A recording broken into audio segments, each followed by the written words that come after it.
All right. So, hi, good morning, Pastor. Apologies for the delay. Uh, it's like things turn up and you have to deal with them. Yeah, we'll get there in the end, eh? So, at your request, a defining moment that I wish to talk about would actually be one of four prominent defining moments that have impacted my life, um, and to the point that they have been etched or engraved into my mind and my heart. So even if I try to forget them, uh, that's impossible. So maybe, perhaps that's the nature of defining moments, you know.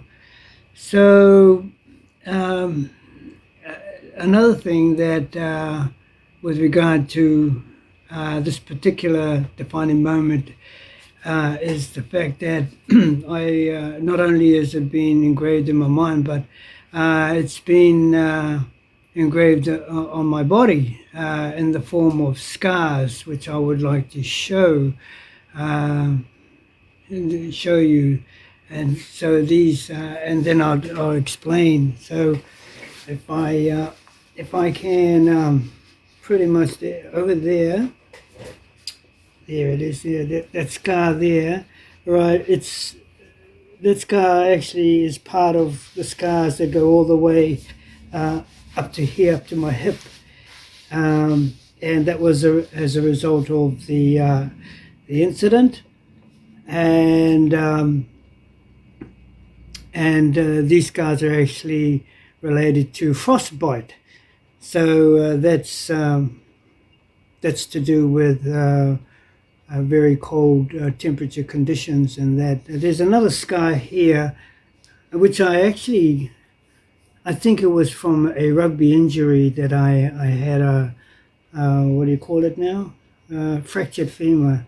So they operated on my knee there. There's a scar there. So I'm not too sure whether that one was part of the bulldozer accident or I'm not sure. But so what happened was my body swelled up, my leg rather, swelled up, and they had to remove the fluid. So they got a tube and a bladder and all that sort of stuff to remove the fluid. So those scars, those scars actually remind me of that moment, and that's how I see scars now. I guess most of the scars that we have are reminders of a trauma. But in this case, it also reminds me of that close encounter with eternity, and reminds me also of a crucial moment that led me towards my real encounter later on, 6 months later, with God the Father, Amen, with Jesus. So. So here we go, a 2-hour ordeal hopefully packed into 2 to 5 minutes. So the incident, very quickly, so if you can imagine, minus 10 to minus 40 degrees Celsius, and winds up to 100 and 200 kilometers per hour for days, but not all the time. And but on this particular day, it was actually calm. But remembering that the weather down Antarctica is very unpredictable, so it could happen at any moment. So the accident was, to describe it, as was a 7-ton D6 runaway bulldozer with my leg caught in the tracks of the vehicle as the vehicle was still in motion. And so here's the tracks going around, and going above that, the tracks was a step bar, and so my leg was caught in between there very quickly.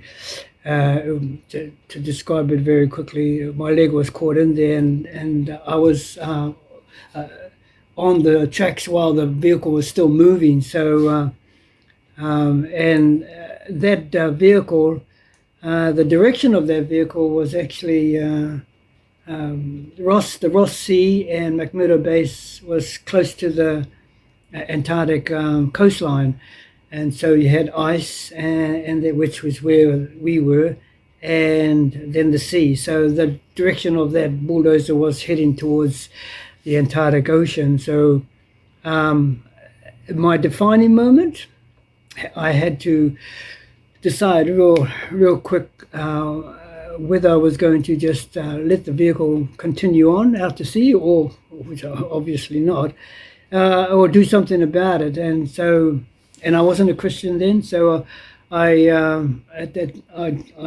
was able to, with all the strength that I had left inside me, I was able to grab a hold of the handlebar going onto the cab and lift myself up, and then with the other hand push the lever, the clutch lever for the bulldozer, so that the bulldozer would came into neutral and eventually stopped.